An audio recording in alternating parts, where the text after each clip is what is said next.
Drowsy but awake doesn't work for most families and babies. And if it works for someone, fantastic, keep at it, and you can start working on putting them down a little bit more awake. For so many families, it does not work. And in fact, when I work one-on-one with families or we have a consultation, I will not suggest drowsy but awake. I will suggest awake.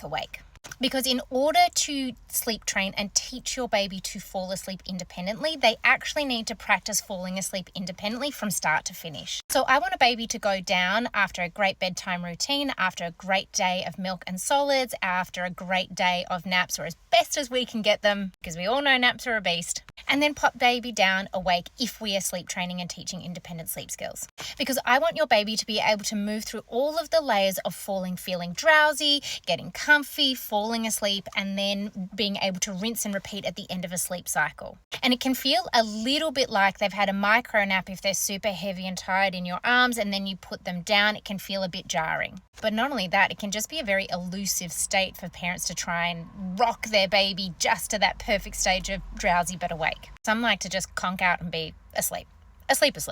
Now, in terms of the crying, what I will say is that when we are teaching independent sleep, crying, whether you're in the room, out of the room, is usually part of the process. But for me, the actual sleep training aspect is the icing on the cake. I need your days, and you can spend a few days doing this before you even get to sleep training. I need your days, environment, calories all lined up.